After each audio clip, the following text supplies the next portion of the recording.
ഉറക്കമൊക്കെ എണീറ്റ് വരുമ്പോൾ നമുക്ക് ചായയും പലഹാരമൊക്കെ കൊണ്ടു തരികയാണെങ്കിൽ ഇതിൽ പരം സന്തോഷം നമുക്ക് എന്തെങ്കിലും ഉണ്ടോ?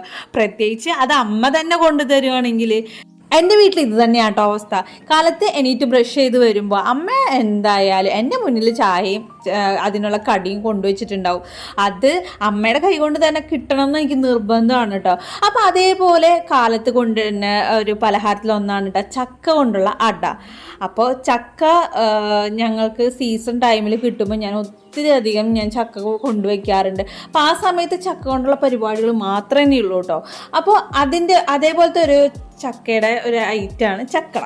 അപ്പോൾ ഞാനതിൽ ഒരു പിടി ചക്ക എടുത്തിട്ട് നല്ല പോലെ മിക്സിയിൽ അടിച്ചെടുത്തേക്കാണ്. വെള്ളം തീരെ കൂട്ടണ്ട, ഓൾറെഡി വെള്ളമുണ്ട്. ഇനി അതിലേക്ക് ഒരു ഗ്ലാസ് അരിപ്പൊടിയാണ് ഇട്ടേക്കുന്നത്. പിന്നെ ആവശ്യത്തിന് ഉപ്പിടുന്നുണ്ട്. പിന്നെ ജീരകം അതും ആവശ്യത്തിന് തന്നെയാണ് കേട്ടോ. പിന്നെ ചുക്ക് പൊടിയാണ് ഇടുന്നത്. നമ്മൾ എടുക്കുന്ന ഒരു പൊടിയുടെ അളവിനാണ് എല്ലാം എടുക്കേണ്ടത്. പിന്നെ ഏലക്കാപ്പൊടിയും കൂടി ഇടണം കേട്ടോ. അതിൻ്റെ ഒപ്പം തന്നെ നമുക്ക് ചെയ്യണമെന്ന് വെച്ച് കഴിഞ്ഞാൽ ശർക്കരപ്പാനി ഉണ്ടാക്കണം. അപ്പോൾ എത്രയാണോ അരിപ്പൊടി അതിൻ്റെ പാകത്തിന് ശർക്കരപ്പാനി ഉണ്ടാക്കണം. അതേപോലെ തന്നെ ഒരു മുറി തേങ്ങയാണ് കേട്ടോ ചരിവെടുക്കേണ്ടത്. അപ്പോൾ അതെടുത്തിട്ട് ഞാൻ ഈ ഒരു പൊടിയിലേക്ക് ചേർക്ക് തന്നെയാണ്. ഇനി ഇതിലേക്ക് ഒരു നുള്ളു നെയ്യ് കൂടി ഒഴിക്കണം കേട്ടോ. നല്ല ഒരു സ്മൂത്തായിട്ട് കിട്ടും. അപ്പോൾ അതിനാണ്. അപ്പോൾ അതിലേക്ക് നമ്മൾ ശർക്കരപ്പാനി അരിച്ചു വെച്ചിട്ടുണ്ട്. അത് ഒന്ന് ഇതിലേക്ക് ആഡ് ചെയ്യണം കേട്ടോ. അപ്പോൾ കുറേശ്ശെ ആഡ് ചെയ്യുന്നതാണ് നല്ലത് കേട്ടോ. അത് വേറൊന്നും ഉണ്ടല്ല കേട്ടോ. നമ്മൾ എടുക്കുന്ന മാവ് നമുക്ക് അടയ്ക്ക് പരുവത്തിന് കുഴച്ചെടുക്കണമെങ്കിൽ ഒറ്റയടിക്ക് നമ്മൾ എടുക്കുന്ന ശർക്കരപ്പാനി തന്നെ ഒഴിച്ച് കഴിഞ്ഞാൽ പിന്നെ അത് ഭയങ്കരമായിട്ട് ഇങ്ങനെ വെള്ളം പോലെയാവും. അപ്പോൾ അങ്ങനെ ആവാതിരിക്കാനായിട്ടാണ്. പിന്നെ ഞാൻ ആദ്യം സ്പൂൺ വെച്ചിട്ടാണ് ഇളക്കിയിരുന്നത്. വേറൊന്നുമല്ല, നല്ല ചൂടോടെയുള്ള ശർക്കരപ്പാനിയാണ് കേട്ടോ ഒഴിച്ചിരുന്നത്. അങ്ങനെ തന്നെ വേണം ഒഴിക്കാൻ, എന്നാലും നല്ല സ്മൂത്തായിട്ട് മാവ് കിട്ടുള്ളൂ. അത് കഴിഞ്ഞ് ഒന്ന് ഇളക്കി കഴിഞ്ഞ ശേഷം മാത്രമാണ്, ഒന്ന് ചൂടാറിയ ശേഷമാണ് ഞാൻ കൈ കൊണ്ട് ഇളക്കിയെടുക്കുന്നത്. അപ്പോൾ നല്ല പോലെ കുഴച്ചെടുക്കണം കേട്ടോ. അപ്പോൾ ആവശ്യത്തിന് ശർക്കരപ്പാനി ഒഴിക്കുക. ഒരു തരി പോലും വെള്ളം ചേർക്കേണ്ട ആവശ്യം വരില്ല. കാരണം ഓൾറെഡി നമുക്ക് ചക്കയുടെ ആ ഒരു വെള്ളമൊക്കെ ഉണ്ടാവും. അതുപോലെ തന്നെ നമ്മൾ ശർക്കരപ്പാനിയും ചേർത്തിട്ട് പിന്നെ വെള്ളത്തിൻ്റെ ആവശ്യമില്ല കേട്ടോ. അപ്പോൾ നല്ല പോലെ കൈ കൊണ്ട് കുഴച്ച് മറിച്ചെടുക്കണം കേട്ടോ. അപ്പോൾ ചക്കടയുടെ മാവ് റെഡി ആയിട്ടുണ്ട് കേട്ടോ. ഇനി അതിലേക്ക് അത് ചെയ്യാൻ ആവശ്യമുള്ള കേട്ടോ ഇലയാണ് എടുക്കേണ്ടത്. അപ്പോൾ ഇല ഞാൻ മുറിച്ച് കഴുകി നല്ല വൃത്തിയാക്കി വെച്ചിട്ടുണ്ട്. ഇനി അതൊന്ന് ആ വെള്ളമൊക്കെ ഒന്ന് കളഞ്ഞെടുക്കുക. ചില ആൾക്കാർ തുണി കൊണ്ടൊക്കെ തുടക്കും. ഞാൻ കൈ കൊണ്ട് ഒന്ന് കളഞ്ഞെടുക്കുകയുള്ളൂ കേട്ടോ. ഇത്തിരി വെള്ളം ഉണ്ടായാലും കുഴപ്പമൊന്നുമില്ല. പിന്നെ ഇലയിൽ എന്തുണ്ടാക്കിയാലും അതിനൊരു പ്രത്യേക ടേസ്റ്റ് തന്നെയാണ്. അത് ചോറായാലും ഇങ്ങനത്തെ അടകളോ അങ്ങനത്തെ എന്തെങ്കിലും സംഭവങ്ങളായാലും ടേസ്റ്റ് തന്നെയാണ്. അപ്പോൾ ഇതിലെ ഒരു പിഞ്ഞാണത്തിൽ ഇത്തിരി വെള്ളം വെച്ചിട്ടുണ്ടാകും. ജസ്റ്റ് ഒന്ന് കൈയൊന്ന് നനയ്ക്കാൻ വേണ്ടിയിട്ടാണ് കേട്ടോ. ഇനി ഓരോ ഇലയിലേക്ക് ഓരോ പിടി മാവ് ഇട്ട് ഒന്ന് ജസ്റ്റ് കൈയൊന്ന് നനച്ച ശേഷം ഒന്ന് പരത്തുകയാണ്. അപ്പോൾ പരത്തുമ്പോൾ ഈ ഇലയുടെ ഒരു സൈഡ് മാത്രമാണ് പരത്താൻ പാടുള്ളൂ കേട്ടോ. അപ്പോൾ അതൊന്ന് പ്രത്യേകം ശ്രദ്ധിക്കണം. കാരണം ചക്കടയാണ് വേവ ഇത്തിരി പാട് തന്നെയാണ്. അപ്പോൾ അതുകൊണ്ട് തന്നെ ഒരു സൈഡിൽ മാത്രം നമ്മൾ ഒന്ന് പരത്തിയ ശേഷം ആ ഇലയെ ഒന്ന് ഇങ്ങനെ മടക്കുവാണ് കേട്ടോ ചെയ്യേണ്ടത്.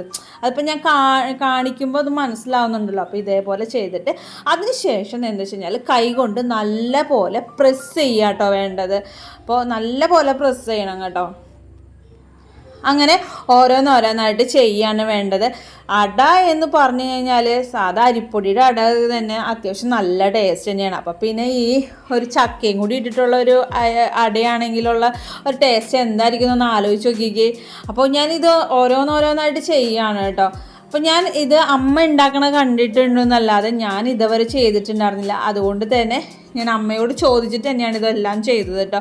പക്ഷേ ഇത് ഉണ്ടാക്കി വന്നപ്പോഴുണ്ടല്ലോ എൻ്റെ ഭഗവാനെ ഇത്രയ്ക്കും ടേസ്റ്റാണോ എന്ന് വിചാരിച്ചു. അത്രയ്ക്കും ഇതായിട്ട്. പിന്നെ അതുമാത്രമല്ല ഈ ഒരു അടയുടെ ഒരു പ്രത്യേകിച്ച് നല്ല സ്മൂത്തായിട്ടിരിക്കുമായിരുന്നു. അതായത് പഞ്ഞി പോലെ ഇരിക്കുമായിരുന്നു. അതായത് നല്ല കട്ടിയോ അങ്ങനെയൊന്നുമില്ല, ഭയങ്കര തിന്നായിട്ടായിരുന്നു കേട്ടോ. അത്രയ്ക്കും തിന്നായിട്ട് എനിക്ക് കിട്ടിയിരുന്ന അടയായിരുന്നു. അപ്പോൾ ഞാൻ ഇത്രയും ഭംഗിയിൽ ഞാൻ ഉണ്ടാക്കുമെന്ന് തന്നെ ചിന്തിച്ചു പോയി. അപ്പോൾ എൻ്റെ എല്ലാ അടയും ഞാൻ ചെയ്തു വെച്ചു. ഇനി ഒരു ഇഡ്ഡലി പാത്രത്തിൽ വെള്ളം ഒഴിച്ചിട്ട് അരിപ്പ വെച്ചേക്കാണ്.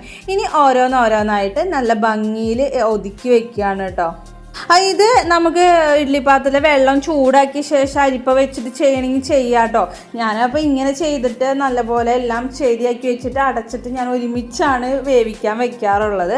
അങ്ങനെ ഒരു 10-15 മിനിറ്റ് ഞാൻ വേവിച്ചു കേട്ടോ. ഹൈ ഫ്ലെയിമിൽ കുറച്ച് നേരം ഇട്ട് പിന്നെ ലോ ഫ്ലെയിമിലൊക്കെ ഇട്ടിട്ട് വേവിച്ചായിരുന്നു. പിന്നെ അട ആയതുകൊണ്ട് ഞാൻ പ്രത്യേകം പറയുന്നു, ഉൾഭാഗം വേവാൻ ഇത്തിരി പാട് തന്നെയാണ് കേട്ടോ.